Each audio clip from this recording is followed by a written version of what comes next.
noches con todos. Mi nombre es Mari Carmen Yaguara Córdoba y pertenezco a la Universidad César Vallejos, la sede de Piura, de la carrera profesional de Psicología.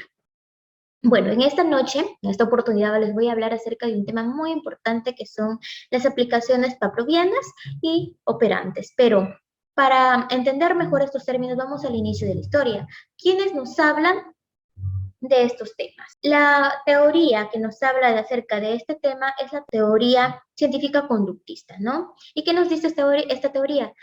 Esta teoría estudia lo que se puede observar, lo que se puede escribir, ¿no? Y por lo tanto toma como objeto de estudio a la conducta. Y ustedes se preguntarán, pues, ¿qué es la conducta? ¿No? Vamos a definir la conducta como la manera con que el individuo se comporta en su vida. Por lo tanto, la conducta se refiere a todas las acciones que las personas realizan con su entorno y con su mundo de estímulos. También decimos que la conducta es lo que la gente hace o dice debido a que implica acciones de una persona. También se describe con versos lo que se denota acción, ¿verdad? La conducta no es característica estadística de la persona. Por ejemplo, nosotros al mencionar que una persona está enojada no estamos identificando la conducta, simplemente le estamos etiquetando, pero si nosotros mencionamos o describimos lo que hace y dice al momento de que está enojada, entonces estamos identificando cierta conducta. Entonces, a raíz de esto podemos decir que la conducta tiene una o más dimensiones que se pueden medir. ¿Cuáles son estas que se pueden medir? Son la frecuencia, la duración y la fuerza. ¿Cuál es la frecuencia? La frecuencia es en cuántas veces repite cierta conducta, ¿verdad? La duración, en cuánto tiempo realiza la conducta, es decir, de inicio a fin. También la intensidad es lo que la fuerza física o es con lo que realiza la conducta, es decir, la fuerza, ¿verdad? Por ejemplo, vamos a decir que Juan se fue al gimnasio y pues alzó una pesa de 20 kilos. Entonces decimos que la conducta es todo lo que se puede observar, describir y registrar por hechos o por las mismas, o registrar los hechos por otros o por la misma persona, ¿no? Es importante decir que toda conducta tiene un impacto sobre el ambiente, sobre tanto como físico, como social, con los demás y también con nosotros mismos.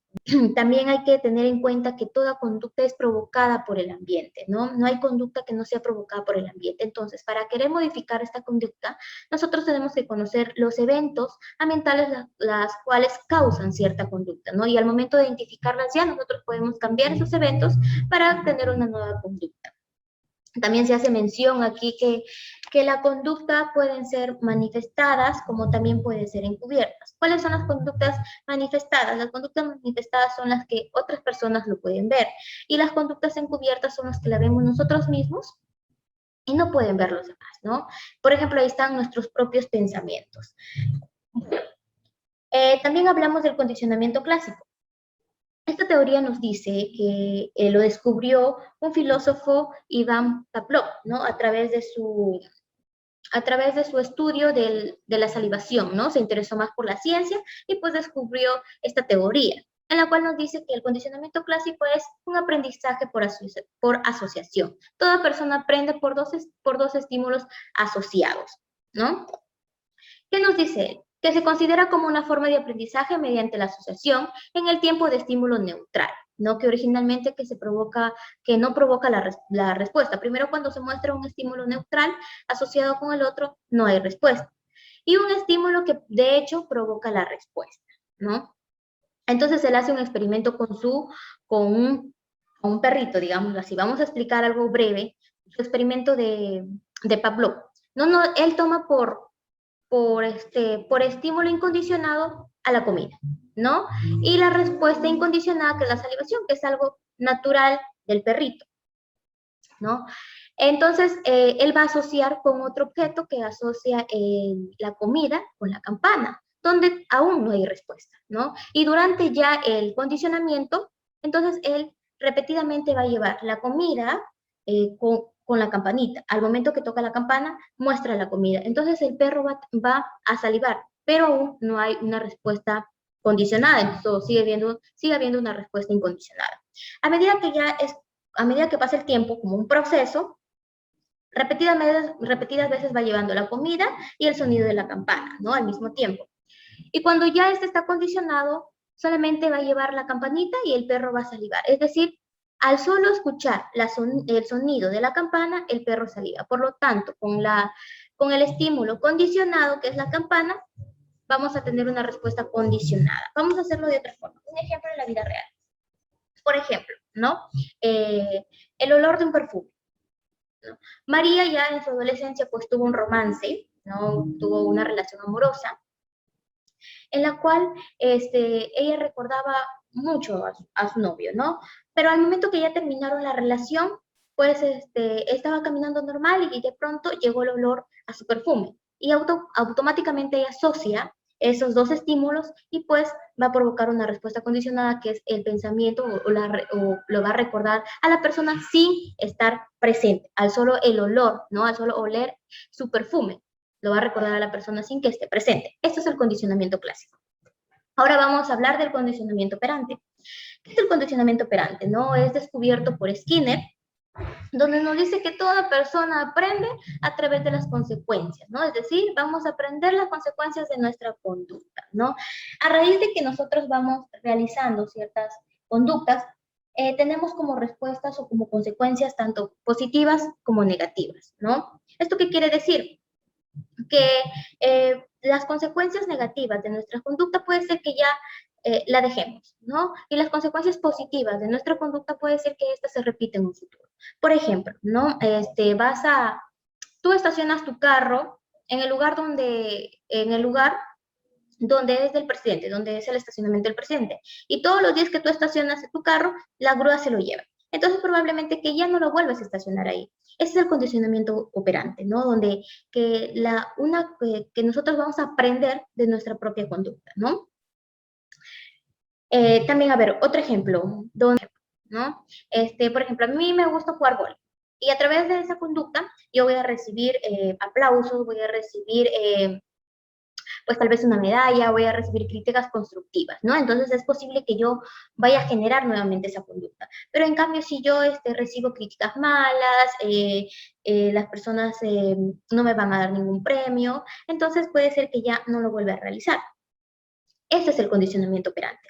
Dentro del condicionamiento operante también nos habla de los reforzadores, ¿no? Existen dos tipos de reforzadores, que son reforzadores positivos y son reforzadores negativos. Dentro de los reforzadores positivos tenemos, ¿no? Que nos dicen que es algo que va a aumentar la conducta, ¿no? Por ejemplo, Kim en el kinder, por portarse bien o por hacer la tarea, le dan una estrellita, ¿no?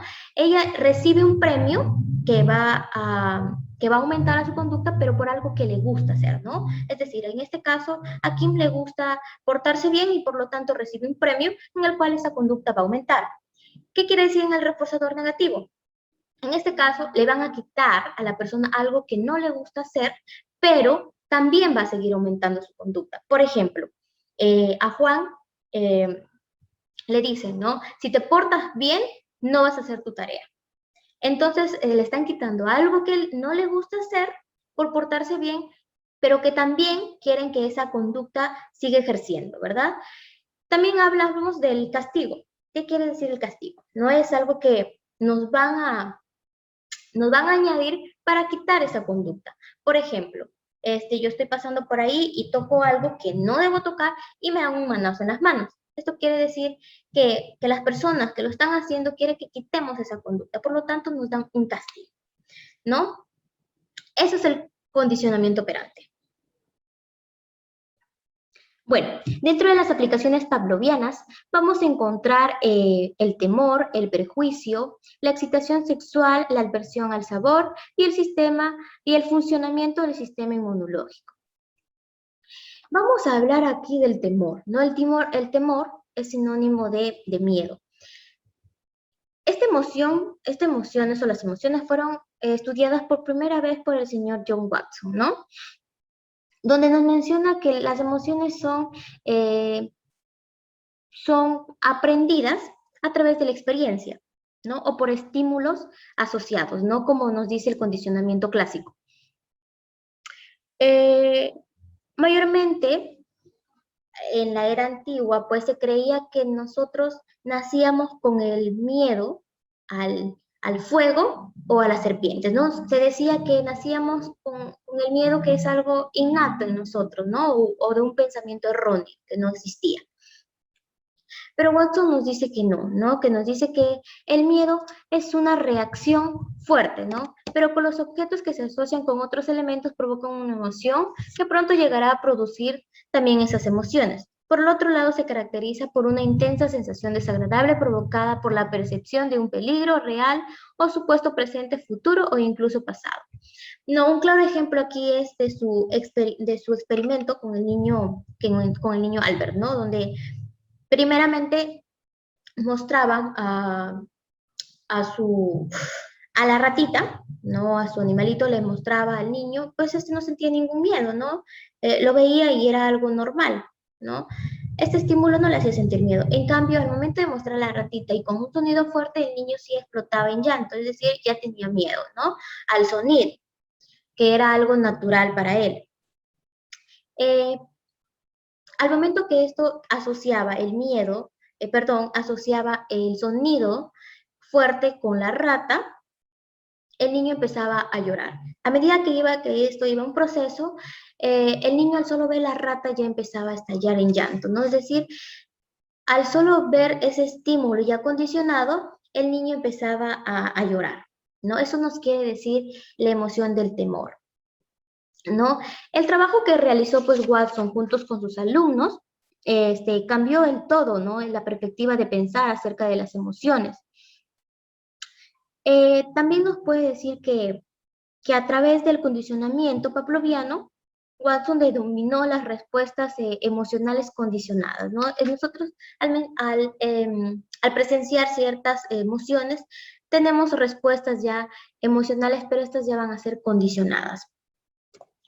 Eh, Asimismo, tenemos otra aplicación pavloviana que es el prejuicio, ¿no? Aquí hace referencia a los puntos de vista negativos acerca de una persona o grupo, ¿no? Prejuzgar quiere decir sinónimo de odiar.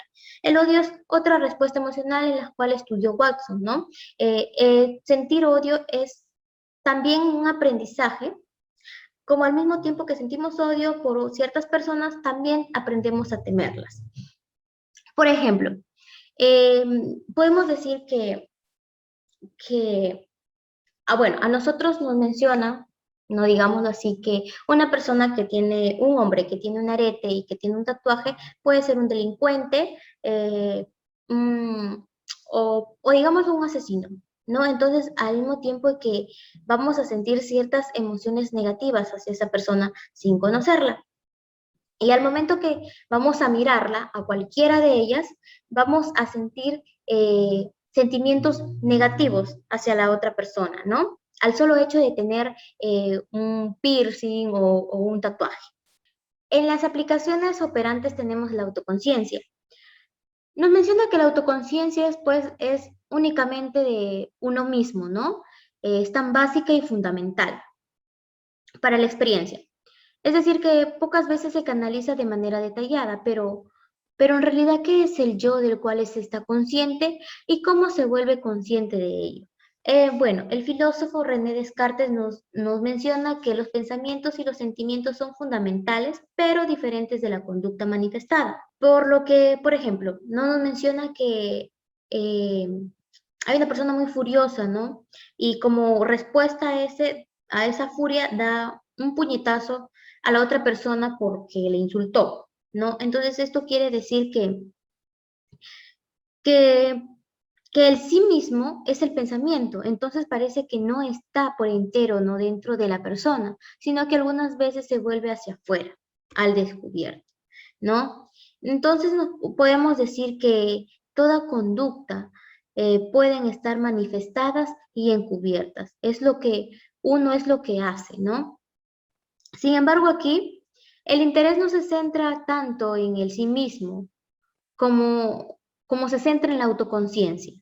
¿No? ¿Qué significa ser autoconsciente? Primero se considera que significa estar consciente de alguien más, ¿no? O de algo que está sobre nosotros mismos o de alguien que está afuera, en el exterior, ¿no? Por ejemplo, podemos decir que yo soy consciente de que me molesté mucho y que al momento de molestarme, alcé mi voz, miré feo, tuve mala cara o el cuello se me calentó. Entonces, eso estamos describiendo nuestra propia conducta, ¿no? Esa es la autoconciencia. Bueno, aquí también tenemos la segunda aplicación operante, que es el autocontrol. Nos dice que el autocontrol es la tendencia a actuar hacia las mejores cosas que nos interesan a nosotros, ¿no? Por ejemplo, Juan Carlos tiene a su lado una barra de chocolate y al otro lado tiene, mm, digamos, droga, ¿no? Entonces Juan Carlos, debido a que ve estas dos cosas, él opta por la barra de chocolate, ¿no? Y rechaza la segunda opción. No, entonces a esto le llamamos que tiene un buen autocontrol, ¿no? No es, por supuesto, que se controle a sí mismo, sino que es la conducta, ¿no? Controla su conducta, ¿no? Tiene una buena conducta, digámoslo así. Por lo general se dice que la gente que tiene un buen autocontrol posee una cualidad innata llamada fuerza de voluntad, disciplina o fortaleza de carácter, ¿no? Una fuerza, un carácter positivo. Pero esas explicaciones forman un círculo muy vicioso, ¿no? Se dice que una persona rechaza cierta droga porque tiene fuerza de voluntad, ¿no? Y se dice que también tiene fuerza de voluntad porque no rechazó el chocolate. La fuerza de voluntad, la disciplina y la fuerza de carácter no son solo nombres que se han dado al comportamiento razonable en situaciones en las cuales la gente con frecuencia se comporta de manera muy tonta, pues, ¿no? Es decir, rechaza algo bueno por irse por lo malo, ¿no? Pero si analizamos de forma correcta, ¿por qué la gente actúa para su mejor interés mientras otros no? ¿Por qué algunas personas eligen estudiar en vez de charlar o ir a otra diversión, ¿no? La respuesta radica en que parte del uso de la técnica del autocontrol, ¿no? Una de ellas se ha llamado restricción física. ¿Qué quiere decir esto, la restricción física? Es decir, que yo me restrinjo por ciertas cosas y voy a ciertas cosas que en realidad me van a hacer bien a mí, que me van a ayudar a mí como persona o a realizarme, ¿no? Entonces a esto llamamos un buen autocontrol.